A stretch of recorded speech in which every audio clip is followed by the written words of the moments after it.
Bonjour et bienvenue dans Retour de séance. Salut Jérémy, ça va? Salut Clément, ça va très bien et toi? Ben ça va, la frite. Aujourd'hui nous allons vous parler de The Truman Show de Peter Weir. Alors ça se dit Weir. Weir, je Weir. sais pas. Là je vais pas t'aider. Film sorti en 1998 avec l'excellentissime Jim Carrey. Film qui a déjà une grosse aura, on va dire. Ouais. Bah, est-ce que j'allais te poser la question, est-ce que c'est culte du coup? Oui. Ouais, quand même. Ouais. Non, c'est un film que... Alors, c'est culte, je pense que pour notre génération ça l'est. Malheureusement, est-ce que c'est un film qui va perdurer dans le temps? Je sais pas. C'est un film qui a marqué l'histoire comme du cinoche, ouais. Comme tu l'as dit, le réalisateur Peter Weir, à qui on doit Witness, Le Cercle des Poètes Disparus, Master and Commander, entre autres, mais il en a fait énormément. Il en a fait beaucoup. Oui. Je sais pas si t'as vu d'autres films de lui. Et ben malheureusement, j'ai vu que Master and Commander. Alors ouais. malheureusement non, parce que le film est génial. Oui, c'est pas mal. Ouais. Mais j'ai vu que celui-là. Ok. Oui. Si, moi j'ai lu Le Cercle des Poètes Disparus, et oui, bon, je suis pas hyper fan par rapport à l'aura de ce film, mais on reconnaît la patte. Non, mais c'est vrai. Oui, non, je comprends. En scénar, on a Andrew Niccol, à qui on doit Bienvenue à Gattaca, dont tu dois être... Archi fan. Forcément, je m'en doutais. Un excellentissime film. Il est vraiment bon celui-là. Qui devrait avoir son épisode un jour, je pense. Oui, ça mériterait. Ouais. Et Lord of War aussi, qui est très très connu pour notre génération. En cast, tu en as parlé, Jim Carrey évidemment. Bah, C'est le... Je sais pas, c'est pas le film auquel on pense quand on pense à Jim Carrey. En tout cas, notre génération. Alors c'est compliqué, je trouve, parce que Jim Carrey, il a fait des films de Jim Carrey, comme on peut dire. Ouais. Il a fait beaucoup de comédies. La comédie à Jim Carrey où il fait ses grimaces, et en fait le film s'articule que autour de ça. Après, il a fait quand même d'autres films. D'ailleurs, il a commencé avec Truman Show, ou The Truman Show, où il a pu prouver qu'il était bien plus que ça, qu'il avait vraiment un pouvoir d'acteur autre. Et donc il a transformé l'essai avec d'autres films d'ailleurs. Il a Eternal Sunshine, quoi. C'est Oui. Forcément. Oui. Moi, je suis ultra fan de ce film, ça mériterait qu'on en parle aussi, mais oui, il l'a prouvé 1000 fois qu'il savait pas que faire de la grimace et des trucs comiques, j'allais dire bas étage, mais non, c'est réducteur. C'est réducteur. Ensuite, en cast, on a Laura Linney, qu'on voit beaucoup dans les films de ces années-là, et puis plus récemment dans Ozark. Voilà. Ah oui. Genre, j'ai pas vu Ozark. J'ai vu, je conseille pas d'ailleurs, mais je sais pas comment j'ai fait pour arriver à la fin de ce truc, mais bon. C'était voilà. la micro-critique dans la critique. Oui. On peut parler de Ed Harris, d'ailleurs, qui se joue en père de l'émission et de Truman aussi, mais... Un peu le méchant, quoi, on va dire. Oui, c'est ça, ouais. Un méchant, d'ailleurs, qu'on sait pas trop s'il est méchant. C'est marrant, il y a un peu les deux. Il a quand même les codes du méchant Oui. Des années 90, quoi. Le béret, les lunettes, le truc... C'est vrai. On va en parler de l'image un peu de ce film, hein, mais ça donne un petit côté vieillot, quoi, aujourd'hui. Oui, malheureusement. Tout à fait, ouais. Bon, du coup, Jérémy, je pense que le film, tu l'avais vu avant de faire cet épisode? Oui. Alors, je l'avais vu, mais il y a très longtemps, et honnêtement, ça m'a paru être un premier visionnage, quand je l'ai regardé pour l'émission. Ça fait tellement longtemps que je l'avais pas vu, et je l'avais vu qu'une seule fois. Alors, on va en parler au cours d'épisode, mais il est tellement culte, il a tellement été parodié, que je pense qu'on a un peu peur de le revisionner, ce film. On connaît l'histoire. Une fois que l'effet de surprise est fini, ces films-là, je dirais pas qu'ils marchent qu'une fois, parce que c'est pas vraiment vrai pour celui-ci. Non, ouais. Mais bon.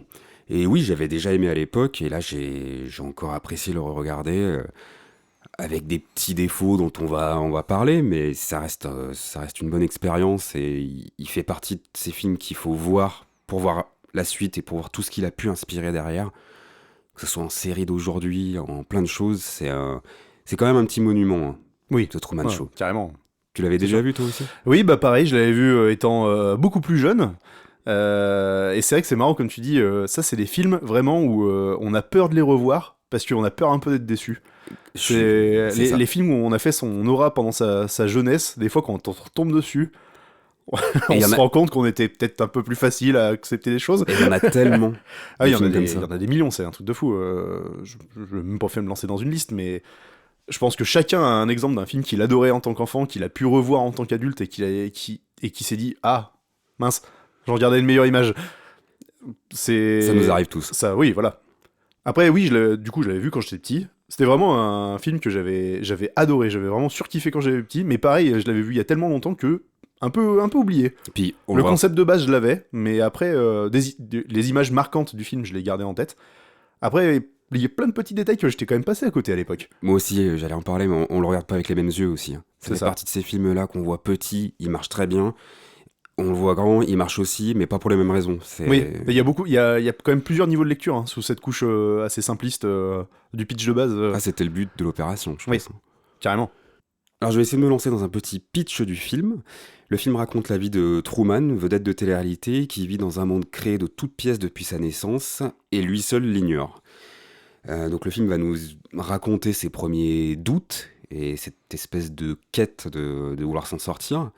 Truman est agent d'assurance, il est marié à Meryl, qui est infirmière. Ils vivent à Sea Haven, une cité créée de toutes pièces par le créateur de l'émission, qui est sous un espèce de dôme, où le créateur peut gérer les scénarios, la vie de Truman, jusqu'à même la météo. L'autre quête du héros, ça va être de retrouver son amour perdu, Sylvia, qu'il a rencontrée Pendant ses études. pendant ses études, et qui, elle, a voulu lui dire la vérité et s'est fait éjecter du show. Voilà pour le pitch. On va pas chapitrer le film comme on l'a fait précédemment sur les derniers épisodes, parce que déjà, je pense que Truman Show, beaucoup de personnes l'ont vu. C'est aussi pour ça qu'on fait un épisode un petit peu sur un film qui a 25 ans, contrairement à tous les longs métrages qu'on a pu traiter ces derniers temps qui sont très récents, puis on nous l'a demandé aussi. Oui. Non, mais il faut être honnête. Oui. Et je pense que Truman Show, honnêtement, je connais pas grand monde qui ne l'a pas vu. En tout cas de notre génération. Non, ouais. Après, si les gens l'ont pas vu, c'est des fois aussi pour des mauvaises raisons, mais en général, c'est quand même un film culte. Voilà. Alors, je m'en rappelais pas, je sais pas si tu t'en rappelais, mais le film commence par la voix du créateur C'est ça. du film Oui. qui Monsieur explique Christophe. le concept. En fait, je me souvenais pas que ce film-là, on savait dès le départ ce qui se passait. On n'a pas, contrairement à Fight Club, je le cite lui, mais il y en a énormément dans ces années-là, Des cagettes. le film où tout est expliqué dans les 5 dernières minutes, on comprend, on fait waouh. Et au final, ce genre de film ne marche vraiment qu'une seule fois. Alors que dans Truman Show, je me rappelais pas qu'on était au courant de tout dès le départ, et je trouve, je sais pas ce que tu en penses, mais que ça vieillit mieux Oui, c'est déjà d'une, ça permet le revisionnage. complètement. Parce que les films où tout s'explique à la fin, de les revoir avec les codes qu'on t'a donnés à la fin au twist, c'est bien un deuxième visionnage, ça peut être intéressant. Par contre, ça rend inutile tous les visionnages d'après, quoi. Enfin, c'est le problème, en fait. On va s'amuser à regarder, ah oui, j'avais des indices et tout, mais une fois qu'on a fini le Où est Charlie, on fait plus le Où est Charlie. C'est ça le problème. Je suis complètement d'accord, mais tu te rappelais, toi Alors, je me rappelais pas que ça commençait par cette sorte de publicité, en fait, pour l'émission, mais je me souvenais que le concept était exposé assez rapidement. Moi, je m'en souvenais pas, mais c'était la bonne surprise de ce revisionnage. Après, moi, quand je l'avais vu, je l'avais vraiment vu jeune, et des films à twist final, j'en avais pas vu beaucoup aussi. Donc, pour le coup, moi, je trouvais ça normal. Et d'ailleurs, je trouve ça assez intelligent de commencer là-dessus, où on a une sorte de making-of publicité avec les acteurs qui jouent aux côtés de Truman, qui viennent s'expliquer sur pourquoi ils font ça. J'ai trouvé ça vraiment très intelligent de commencer là-dessus. Il y a un but dans ce film de faire culpabiliser le spectateur, parce qu'on est obligé sur notre canapé en train de regarder le film de se mettre à la place des vrais spectateurs du show.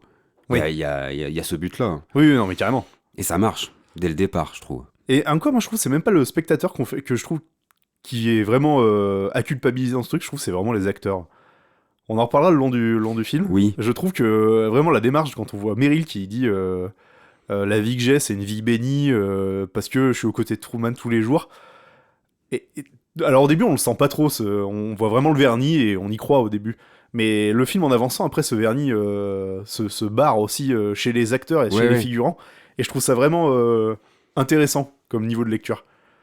Mais en tout cas, cette introduction avec Christophe, le maître du jeu, on pourrait dire, c'est vraiment... ça pose les bases de l'univers, et c'est vrai qu'à la limite, je pense qu'on va en reparler aussi tout le long de ce film, c'est peut-être le marqueur d'une époque où les films étaient peut-être un poil plus simples, où c'était une façon de faire les choses, c'est que le cadre, il est apporté de manière assez simple, et dès le début.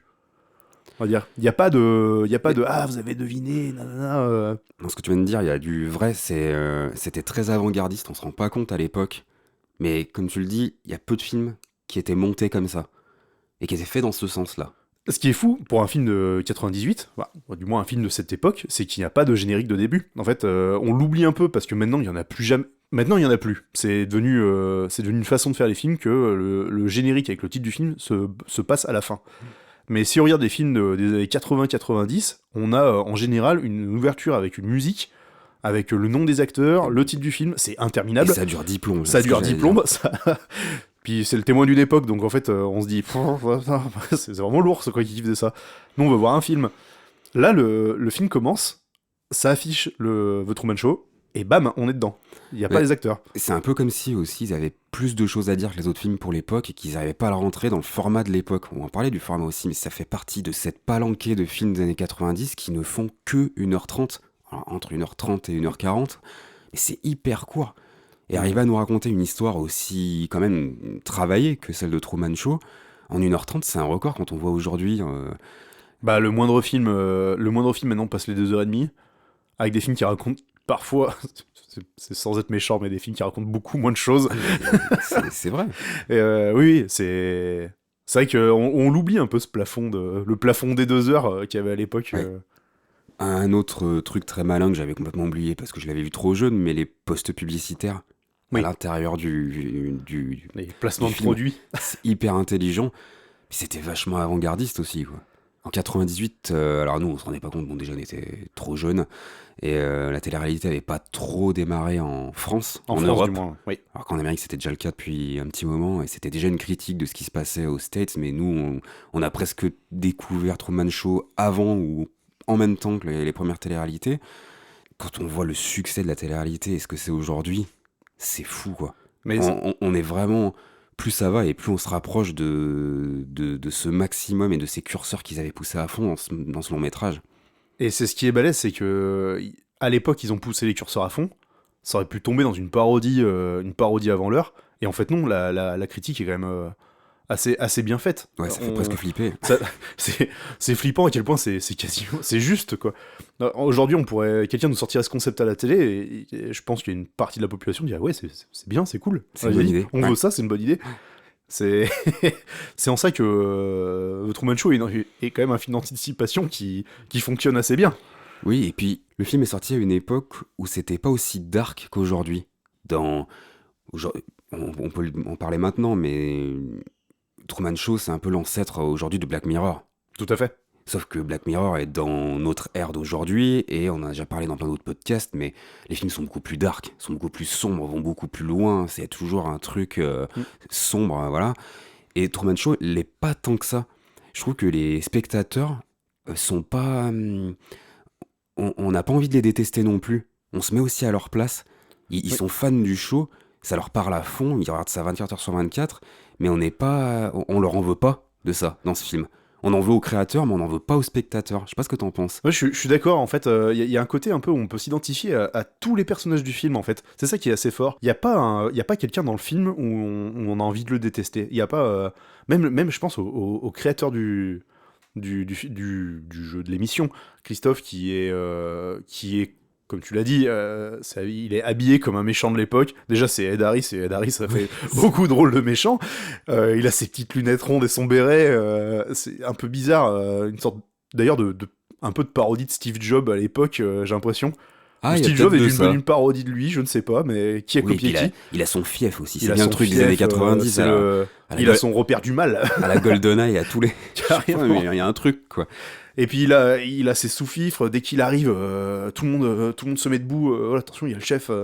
Bah, très cliché des années 90. Hein. Oui, oui, carrément, mais à côté de ça, il a quand même un côté humain, un côté que c'est un peu son père, c'est lui qui l'a créé, c'est sa création, Ah, c'est son bébé, ouais. c'est son bébé, et malgré les choix qu'il fait, ben, il y a quand même un côté, je vais pas dire attachant, mais un côté où on pourrait peut-être comprendre, sans justifier ces suis gestes, d'accord. on arrive à les comprendre. Ça en fait un film très nuancé sur beaucoup de choses, mais la sauce prend et le film marche comme ça. C'est ça qui est très intéressant. Ah, moi, il y a un truc qui m'a marqué au début du visionnage. Donc, alors, le film s'ouvre sur cette bande-annonce, et tout de suite après, on voit la vie de Truman. Et ce qui m'a marqué, c'est l'image. J'avais oublié ce vernis. Alors, je pense que déjà, vu que c'est filmé dans les années 90, ça a déjà un peu. La manière de filmer, la colorimétrie et tout, elle a un peu changé. Et puis en plus, il y a ce vernis un peu années 50 qui est à l'intérieur du dôme, en fait, du plateau de réalisation. Au début, j'ai trouvé ça un peu bizarre. Quand j'ai lancé le film, je me suis dit, oula, il y avait cet effet un petit peu de casser le vernis d'un film qu'on a vu quand on était petit. Je me dis, est-ce que ça va pas être une déception à la fin? Il y a ce côté un peu, et presque un peu cheap. On a l'impression que c'est joué dans des maquettes. Après, c'est voulu, hein, clairement. Et encore, ça pourrait être pire, je trouve, dans le côté fausse ville. Bah, on tombe pas. Disons qu'on tombe pas non plus dans un film à la. Je peux dire à la Wes Anderson ou à la Michael Gondry, quoi. Voilà. Mais on n'est pas dans de la maquette. Mais il y a un côté carton un peu. C'est un peu étonnant au Et début. puis, il fallait utiliser ça pour la ville parfaite. C'était le souhait de ces lotissements américains avec la vie parfaite. Et voilà. Ah, c'est la vision d'une époque. Complètement. Alors, on peut parler rapidement du. Moi, j'ai noté sur ma petite feuille, là.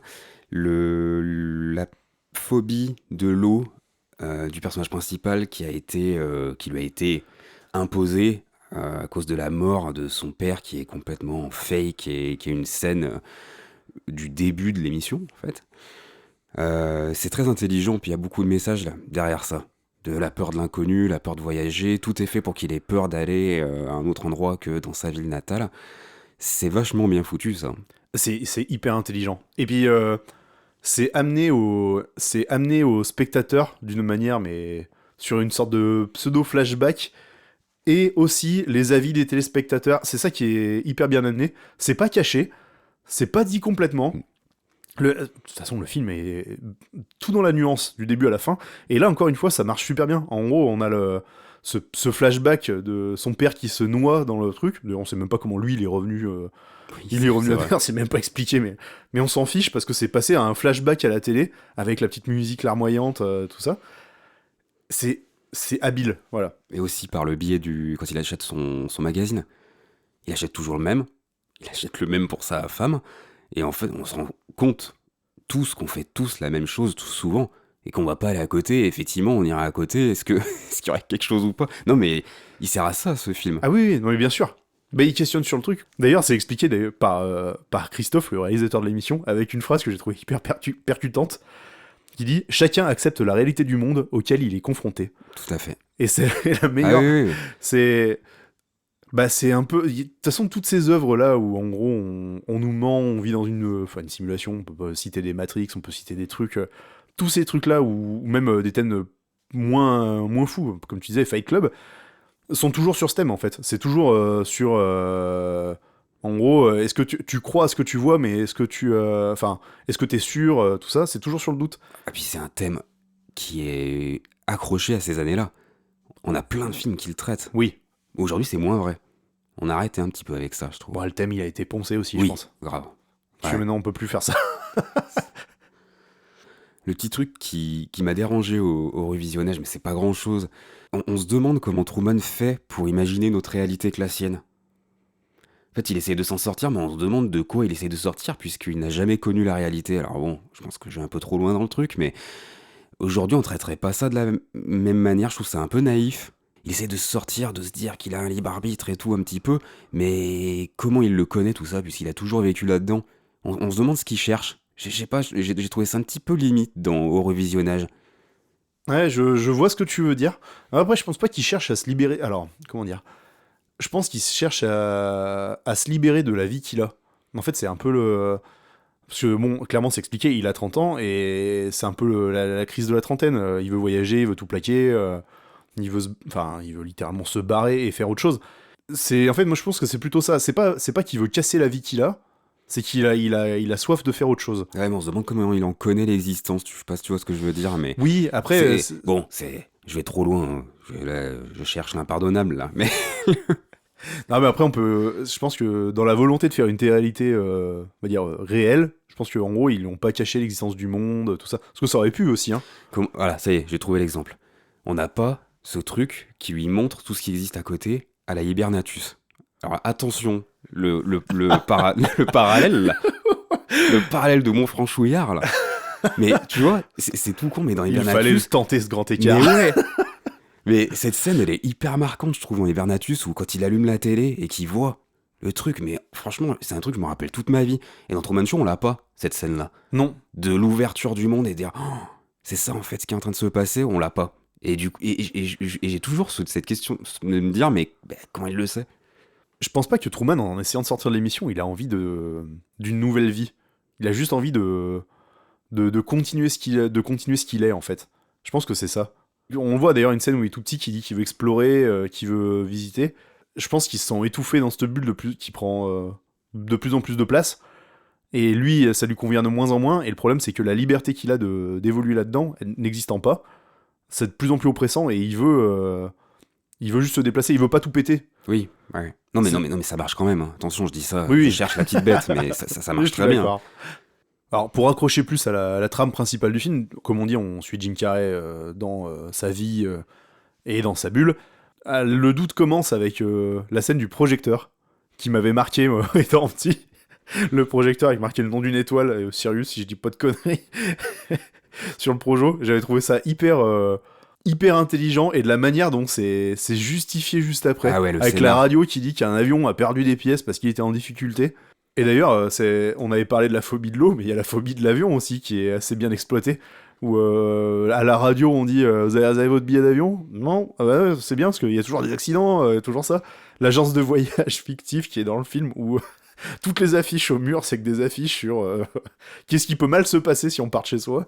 C'est comme d'hab, c'est toujours pour lui inculquer cette peur et il faut qu'il reste ici. C'est là où du coup on sent dans ce film la volonté que ça marche pour nous, de nous faire culpabiliser, de nous faire comprendre cette peur d'exploration qu'on a. Mais comme je l'ai dit tout à l'heure, les avions auraient pu tout simplement ne pas exister dans ce monde-là. Je suis d'accord. Alors pour en revenir un peu au scénario, entre-temps, il pense avoir vu son père sous la forme d'un SDF dans la rue. Il lui court après, il n'arrive pas à le rattraper. On voit un peu les scénaristes qui commencent à s'enflammer. Puis le monde se ligue contre lui. Voilà. Il y a une scène intéressante aussi, on n'en a pas parlé, de road trip, où il prend en otage sa femme, on va dire. Il pète littéralement un plomb, et ça, honnêtement, là, on est trop content d'avoir Jim Carrey à ce moment-là, quoi. Ah bah oui, c'est vraiment... c'est... Qui de mieux que lui pour faire ça?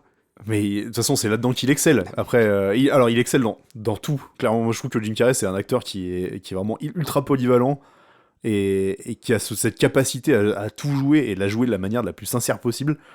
Mais là, oui, c'est vrai que le moment de la bagnole où il pète un câble et qu'il fait des tours de rond-point à fond de balle, qui prend une rue, elle est coincée, il reprend le rond-point, il reprend, il dit, t'as vu, y a personne.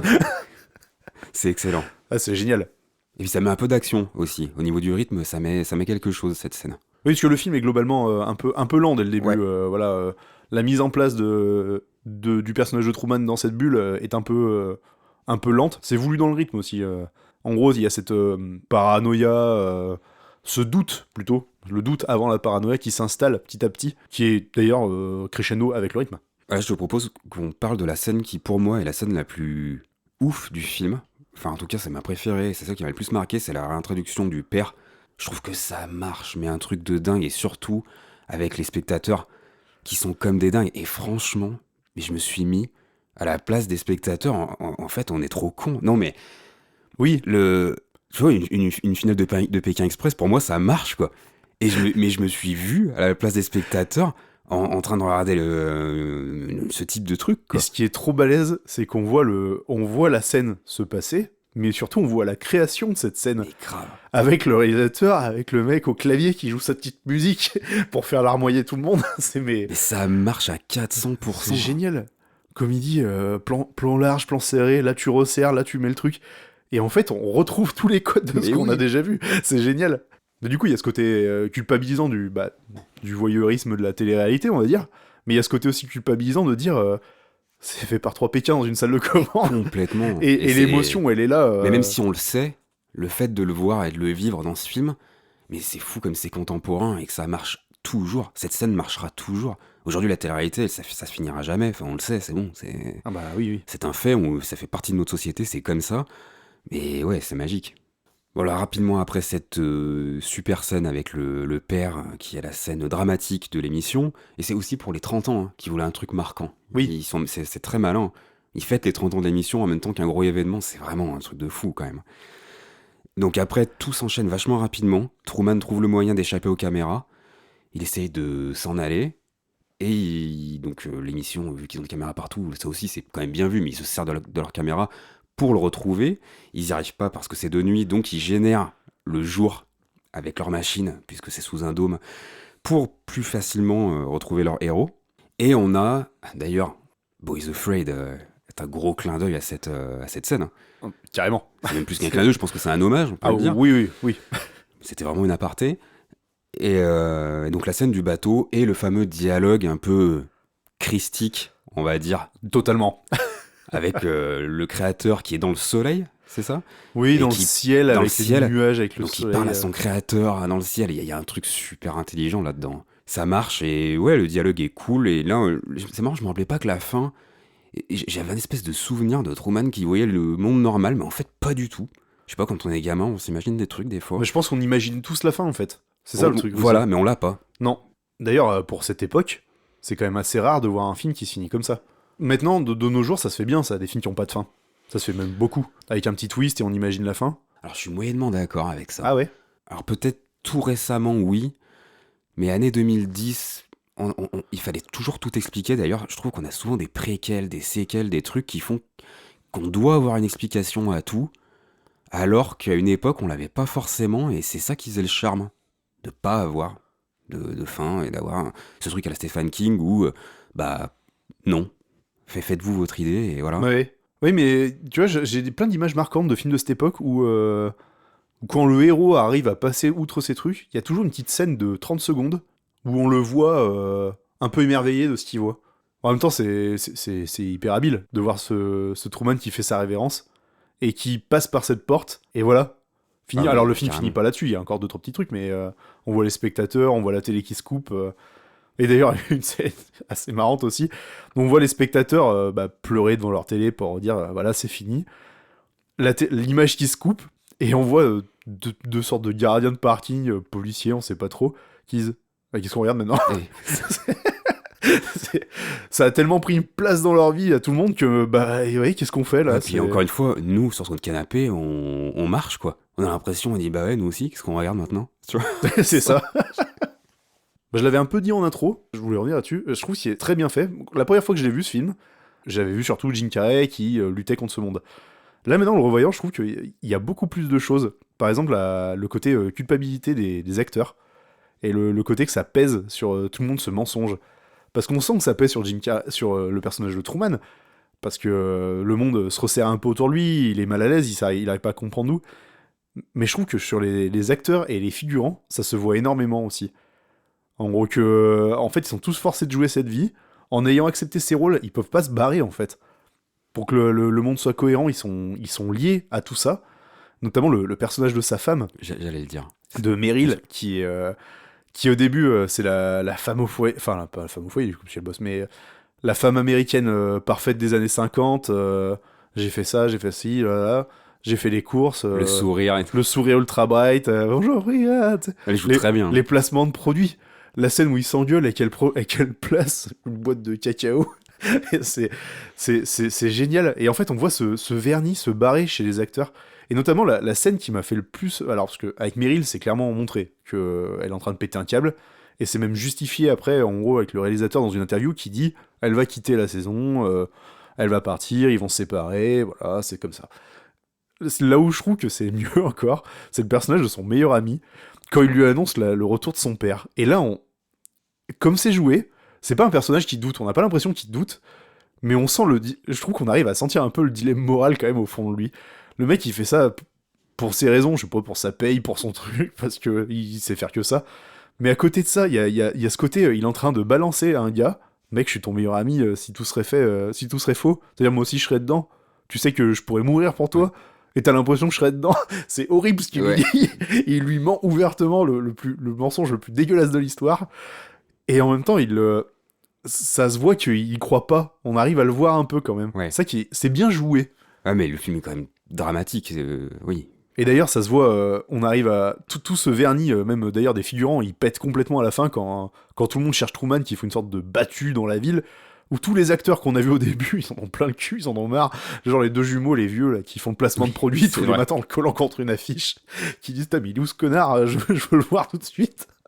C'est génial d'avoir ce revers de médaille d'un coup un peu, pas forcé, mais un peu accidentel. C'est assez bien fait. Bah, pour rebondir sur la relation avec sa femme, il y a une anecdote, je sais pas si t'es au courant, mais ça aurait dû être Tom Hanks. Ça faillit être Tom Hanks à la place de Jim Carrey. Je pense que c'est le moment d'en parler. Mais tellement tant mieux que ça n'ait pas été Tom Hanks. Désolé, on l'aime bien, mais non, mais non, quoi. On l'a tellement vu dans ce type de film, et quand j'ai lu que ça devait être lui, bah oui, c'était une évidence à cette époque-là, en fait, ça aurait pu être lui. Mais je pense à justement la relation avec sa femme et le moment où il pète un plomb contre elle et limite et il prend le couteau, enfin elle prend le couteau pour se défendre et la situation se retourne, mais à aucun moment on aurait imaginé Tom Hanks dans une scène comme ça. Non, non, non. Alors Tom Hanks, on l'aurait bien vu dans la béatitude un peu enfantine Ah mais y a du pas de début. problème. Il y a tout pas le de long. souci. Mais les scènes de pétage de câble, j'aurais eu plus de mal, ouais. L'Amérique n'aurait jamais digéré. Tom Hanks qui se défend de sa femme avec un couteau, ça ne peut pas exister ça. C'est ouais, le film aurait été vraiment différent. C'est vrai que quand j'ai lu, je l'ai lu cette anecdote aussi pour préparer l'épisode. Et ouais, le film il aurait eu une autre saveur quand même, hein. Parce que bah de toute façon c'est le génie de Jim Carrey quoi. On peut, enfin là-dessus, j'ai aucun doute, j'ai aucun doute Moi à son non plus. sujet. Il est balèze. Ces scènes de pétage de câble sont toujours mémorables. Bon, on va parler un petit peu de la musique. Allez, Allez. parlons de la musique de Truman Show. Donc la musique de Burkhard Dalwitz, c'est pas facile à dire, et Philip Glass, c'est plus facile à dire. Philip Glass qui joue son propre rôle dans la petite scène où on a parlé tout à l'heure, Au clavier. avec le scénariste qui demande ah, vas-y, envoie des claviers, envoie un truc qui marche Musique bien. crescendo. Donc c'est cool. Glass qui est un compositeur. Alors, pour la petite anecdote, c'est le compositeur d'opéra le plus joué au monde. C'est pour dire la notoriété et le fait que ce gars-là est hyper connu et hyper joué, hyper repris. Il a influencé Watt milliards de groupes, dont Muse, Depeche Mode et énormément de choses. C'est un compositeur contemporain qui a une fiche Wikipédia longue comme le bras, plus longue que celle du film Truman Show elle-même. Donc la musique, elle est très célèbre, elle est très reprise. Elle a un tout petit peu vieilli, je sais pas ce que t'en as pensé, mais ces BO des années 90, elles vieillissent mal quand même. Hein. Ouais, oui. Il y a un côté, je sais pas à quoi c'est dû, peut-être que c'est les claviers, je sais pas. Il y a un petit côté synthé, un petit côté cuivre un peu omniprésent qui fait que...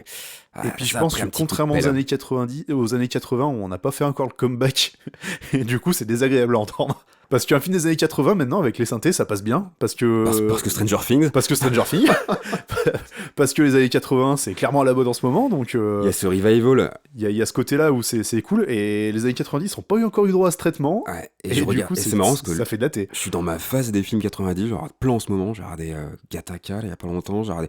Et ouais, ça a pris un petit coup de pelle quand même. Et le film Truman Show, je trouve que n'a pas trop pris un coup de vieux, comme on l'a dit, mais si son coup de vieux, eh ben, c'est un peu la musique. Ouais, je suis entièrement d'accord avec ce constat. On a beaucoup parlé des années 90, et on va continuer de le faire. Il fait partie de ces films qui, à l'époque, étaient proposés à plein de personnes différentes. si je Oui, me trompe dans pas. cette façon de créer les films, en gros, les films étaient proposés au réalisateur. Bon, pour moi, c'est toujours un peu obscur, hein. En gros, le réalisateur a pas forcément l'idée originale. Il accepte ou pas un scénario et il accepte de bosser. On a un peu ce côté. Bah, alors, ça existe toujours, hein, clairement. Actuellement, on le voit beaucoup sur des films, des blockbusters, on va dire un peu lambda, où en fait, c'est des réalisateurs totalement lambda. C'est des yes men. On leur dit, tu fais ça, ouais, je le fais, c'est ma carrière. Bon, ça paye les factures. Tout à fait. Faut bien manger. Faut bien manger. Le film a été proposé à plein de gens. Il a été proposé notamment à Tim Burton, qui a refusé le projet. Il a été proposé à d'autres réalisateurs. Il a été proposé à Spielberg, à l'époque apparemment. Et là, on aurait eu Tom Hanks. Oui, tout à fait. Mais le choix de Peter Weir, alors je suis pas un fan de sa filmographie, par contre je trouve que le résultat est ce qu'il est parce que c'était pas un réalisateur, c'était pas un Spielberg. Alors, Spielberg aurait réussi à faire son coup, je pense. Ah, c'est J'ai sûr. aucun doute là-dessus. Certain. Mais un Tim Burton, ça aurait été vraiment très bizarre. Et en fait, ce qu'il y a de bien, alors je vais pas lister les mecs qui ont refusé le projet, mais ce qu'il y a de bien dans l'exécution de Peter Weir, c'est qu'on n'est pas dans une critique gratuite. C'est ça qui est fort. On n'est pas dans un truc, dire les médias c'est de la merde, réveillez-vous. On est dans un truc qui est beaucoup plus large, avec tout, de toute façon je l'ai dit déjà 4 fois, que tout est nuancé, mais pour la bonne cause en fait. On a cette nuance de, on n'est pas blanc, on n'est pas noir, on est dans la nuance de gris, et du coup ça rend un résultat cohérent. On blâme personne, il y a personne à blâmer, il y a pas de grand méchant, il y a pas de, enfin, il y a un grand méchant, mais le grand méchant il est pas juste grand méchant, le grand gentil il est pas juste grand gentil, c'est vraiment, tout est justifié, tout est cohérent en fait. C'est ça qui est très fort, c'est que c'est voilà cohérent. En Il y a gros, un peu le combo de chance, comme tu dis, entre le réalisateur à qui il est proposé, le scénar de base, et il y a la chimie qui marche ou pas. Et bon, bah là, ça a marché. là la mayonnaise prend tout de suite, et c'est tant mieux. Sinon on n'aurait jamais eu ce film. On n'a pas parlé de l'accueil, mais il a été hyper bien accueilli à l'époque. Encore aujourd'hui, il l'est très bien. Il a pas mal vieilli dans le temps au niveau des notes, parce que des fois, c'est l'euphorie au début, puis ça se calme. Ou inversement, là, on est sur une ligne constante de Oui. faut le voir. Après, Totalement justifié d'ailleurs. est-ce qu'il faut le voir petit, par contre? Je pense que oui, quand même. Ouais, peut-être. Gamin, ouais. c'est intéressant, quand même. Alors moi, gamin, ça m'avait rendu parano quand même. Je tenais à glisser. Là, ce côté, tout le monde te ment, tu sais pas, tu regardes des films comme ça, et la fois, tu te mets à douter, tu tournes la C'est tête, vrai, tu tournes c'est la tête vrai. quand tu marches. Mais il sert à ça pour les adultes, donc forcément, enfant, tu le prends peut-être plus à cœur et tu... Ouais, si. Toujours dans l'accueil, le Jim Carrey a eu son Golden Globe pour meilleur rôle masculin. Et Ed Harris, son Golden Globe aussi la même année, pour le meilleur second rôle. Bon, ils ont un peu tout... Enfin, Et la musique aussi qui a eu le Golden oui, Globe cette année-là. tout à fait. Ils ont tout raflé, les Ouais, salauds. ouais. Mérité, hein. Franchement, Oui, avec le recul, aucun doute là-dessus. aucun doute. Surtout que c'était la première fois que Jim Carrey faisait un rôle comme ça. Et qu'il faisait pas un Ace Ventura ou un Ouais. Dumb and Dumber. Donc. Oh, moi, je suis fan aussi, hein. Non, c'est génial. je tiens à Ne dire, critique pas Dumb ces and Dumber, films, ok. ces films sont géniaux. Mais quand on voit Dumb and Dumber et que juste après on va dire on va montrer une comédie dramatique avec Jim Carrey, au moment d'acheter son ticket de ciné, on pouvait avoir des doutes. Ça a encore plus de charme d'avoir des mecs comme ça avec qui on a grandi, comme tu le dis, Ace Ventura et tout. Nous, on était gamins, ça marchait à 400%, c'est con comme la pluie, mais quand on est petit, ça marche direct. Bon, ça marche encore. Et quand on grandit, on regarde Eternal Sunshine et on dit waouh, tu vois. Ouais. Je trouve Ouais. que il y a Mais c'est là où on se rend compte que l'acteur est ouais, mais immense. on arrive à grandir avec ce genre de héros, quoi. C'est ouf. Je te propose qu'on passe à la conclusion. En termes d'affect, je pense qu'il y a pas de surprise. On est tous les deux fans du film. Voilà. On en avait un bon souvenir et il marche une deuxième fois, ce qui est pas le cas de tous les films. Est-ce que tu as des choses à dire en conclusion? Bah, à part que Jim Carrey est un excellent acteur et qu'il ne cessera de me surprendre, non, je n'ai rien à dire. C'est une belle conclusion. Pour la suite, on va essayer de traiter un peu des films cultes. Alors là, on voulait un film culte, mais pas... On voulait pas faire un Jurassic Park non plus, on voulait un truc que tout le monde connaît. C'est pas évident de trouver un film un peu mainstream, années 90, mais qui est pas non plus un énorme monument ou un gros navet. C'est pas forcément facile. L'équilibre est Mais on complexe. va essayer de trouver des trucs un peu vieux, un peu... Moins récent. voilà. Voilà, c'était The Truman Show. On espère que l'épisode vous a plu. Un épisode un peu différent de tout ce qu'on a pu faire dès le début déjà.